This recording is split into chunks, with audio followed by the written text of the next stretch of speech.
Hi, this is our series on securing funding for your circular economy project. In 20 videos in total, we share some practical insights on how you can increase your chances of raising capital. In our last video, we explored legal and regulatory preparation. If you missed it, be sure to check it out. In this video, we're diving into a big topic: risk management and mitigation planning in financial due diligence. So why does this matter? Well, risk assessment and mitigation serves two key purposes. First, they show that you've got the risks covered. You've identified potential challenges and understand how they can impact your project's financial health. Second, they put investors at ease by proving that you've thought things through and built a solid business plan that accounts for risks. Let's break this down into clear steps. First, you need to understand and document material risks. Every project is different. Industry, location, maturity level, all come with unique challenges. If there's no risk strategy in place yet, this is where you dig deep to identify and document key risks yourself. This isn't just about checking a box. It's about making sure your due diligence is thorough and fully tailored to your project's needs. Next, it's time to map out the risks. There are 6 categories to focus on: financial, counterparty, market, operational, and regulatory. Start by identifying potential risks in each category, then plot them on a risk matrix.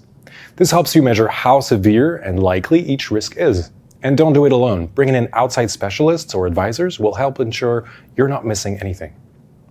Now let's move on to refining and finalizing your risk matrix. As your due diligence progresses, revisit your initial assessment.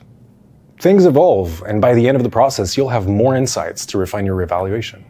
Comparing your final risk matrix to your first version will give you a clearer picture of how risks have changed over time. Once the risks are mapped out, it's time to focus on mitigation planning. This is where collaboration is key. You don't need to tackle this alone. When creating your mitigation strategies, keep a few things in mind. Make sure they're aligned with the project's future direction, avoid making massive changes unless absolutely necessary, and be realistic. Your plan should be actionable and support long-term growth. And finally, communicate your outcomes clearly. Once your risk mitigation plans are ready, present them in a clear and structured format, like a simple table. Most importantly, connect these plans back to your overall strategy, showing exactly how they address risks without slowing the project down. At the end of the day, effective risk assessment and mitigation planning can be a game changer for your project's financial health and growth. By following these steps, you'll ensure a thorough and well-aligned due diligence process, one that strengthens your strategy and reassures investors that your project is built for long-term success. That's it for risk management. Are you ready to tackle yours? Be sure to hit follow or subscribe and check out the guidebook in the description. Stay tuned for the following video where I will give you some insights to give a great pitch.